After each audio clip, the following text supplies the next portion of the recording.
Hello and welcome सबको, बहुत welcome. मैं बहुत सारी इन्फॉर्मेशन शेयर कर रही हूँ सबके साथ about the red list quarantine manage hotels. तो आप लोग व्लॉग्स देखते रहिए, आई एम श्योर आप देख रहे हैं। Thank you so much for the support and so many views.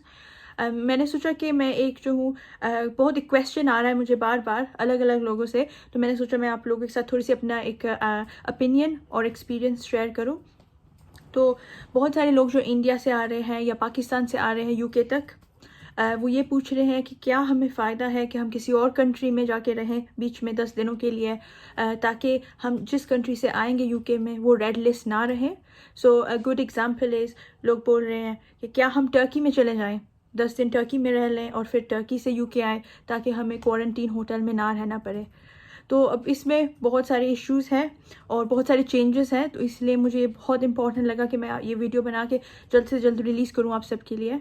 तो सबसे पहले मैं एग्जांपल तो टर्की का ही दे सकती हूँ, क्योंकि इस वक्त UAE and Oman and Qatar में बहुत सारी रिस्ट्रिक्शंस हैं for landing in the UK. तो इस वक्त आप डायरेक्टली उन कंट्रीज़ में से तो आ ही नहीं सकते, यूके में टच डाउन नहीं कर सकते, आप टर्की से ही कर रहे हैं। ज़्यादातर लोग टर्की से आ रहे हैं या कोई और कंट्री में, फॉर एग्ज़ाम्पल अगर कतर से आ रहे हैं तो कतर से स्पेन, स्पेन से यूके। तो सबसे पहले let's have a look at the costs. तो कॉस्ट का सबसे बड़ा इशू है, बिकॉज मैं अंडरस्टैंड करती हूँ कि 1750 पाउंड बहुत ज़्यादा रकम है एक क्वारंटीन होटल एक एडल्ट के लिए। लेकिन अगर आप एक टर्की में जाके आप रहेंगे तो उसमें क्या कॉस्ट है, तकरीबन बराबर ही हो जाता है मेरे ख़्याल से। क्योंकि सबसे पहले तो आपको इंडिया का मिसाल देती हूँ। आप इंडिया से टर्की जा रहे हैं तो सबसे पहले आपके इंडिया से टर्की फ़्लाइट है, इंडिया टू टर्की, सही है। तो वो कितने की होगी, तकरीबन 100, 200, 300, 400 पाउंड्स। रेंज तो आपका अनलिमिटेड हो सकता है based on airline and availability, और आजकल तो बहुत ज़्यादा एक्सपेंसिव होंगी। तो सबसे पहले लेट्स से कि 300 पाउंड्स की आपकी फ़्लाइट होगी है India to Turkey, okay, on average. फिर उसके बाद आपको 10 दिन होटल में रहना है टर्की में।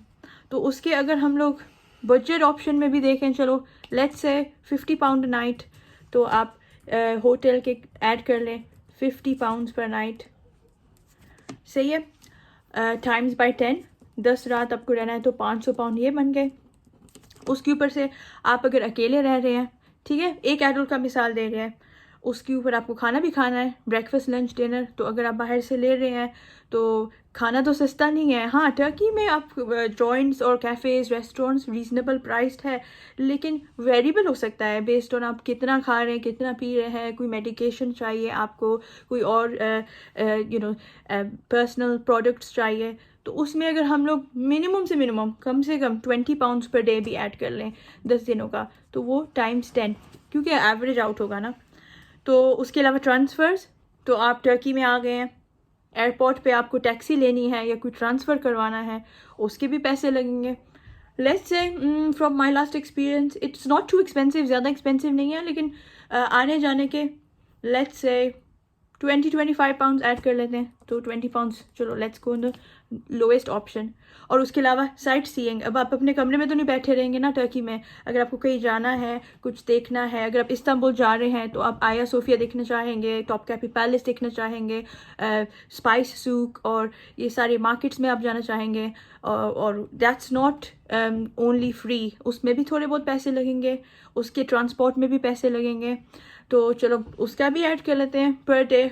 अब 10 दिनों में से आप 10 दिन तो नहीं घूमेंगे ना, अगर आप 5 दिन भी घूम रहे हैं और एक दिन में आपने अपना बजट रखा है, अगेन 40 पाउंड्स रख लेते हैं, ऊपर नीचे होता रहेगा, लेकिन 5 डेज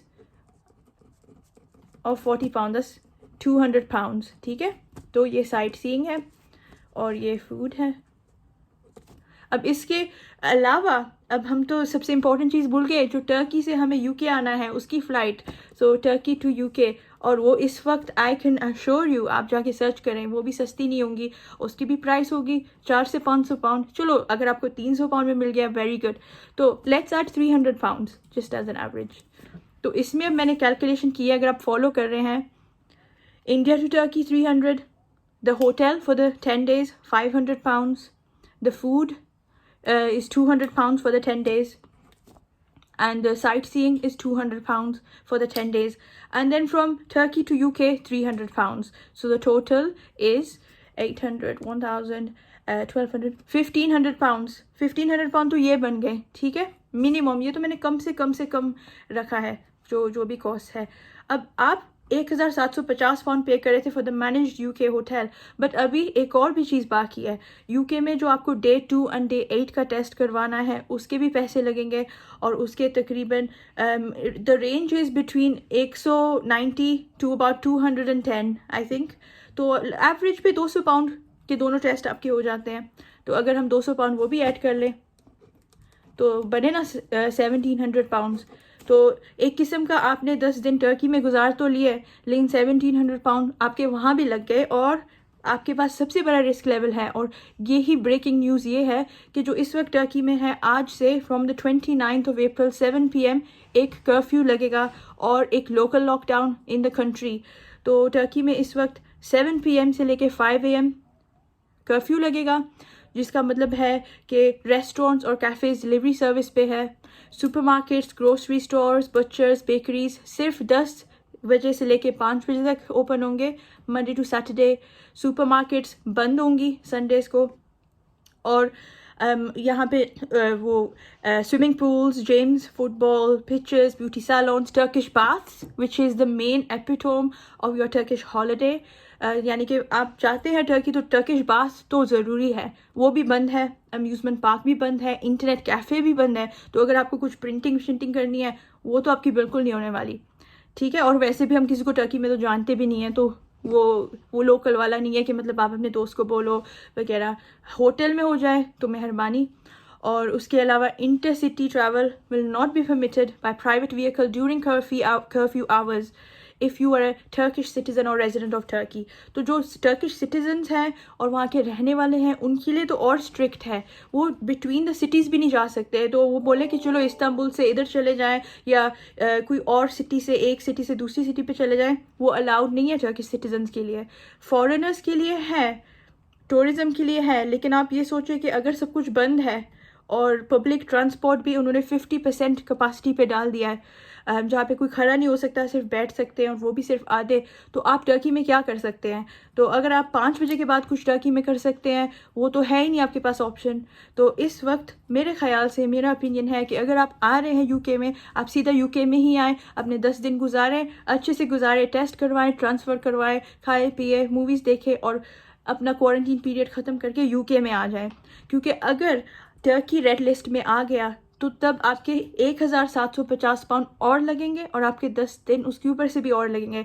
तो ये आपके पास बहुत हैवी एक हाई रिस्क चल रहा है। और इस वक्त जो टर्की के जो कोरोना वायरस केसेस हैं वो काफ़ी हाई हो रहे हैं। आप खुद चेक कीजिएगा, गव की वेबसाइट पे तो यूके की तरफ से है, लेकिन आप ऑनलाइन खुद अपना रिसर्च करिएगा, सबसे पहले चेक करें।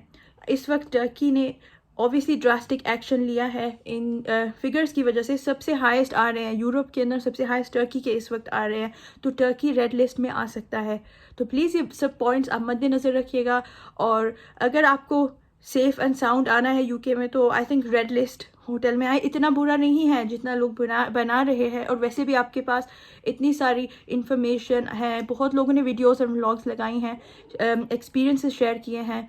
तो I think you can see what is the obvious option. बाकी आप सबकी मर्ज़ी है, और अगर किसी को कोई कमेंट्स करने हैं या कोई क्वेश्चंस हैं, they more than welcome. But I really found, मुझे बहुत ज़रूरी लगा कि मैं आप सबके साथ शेयर करूं, क्योंकि मुझे इतने सारे क्वेश्चंस आ रहे हैं और मैं नहीं चाहती कि आप लोगों के और पैसे लगे। 1750 pound is a lot of money. तो thank you very much everybody for watching, and stay safe.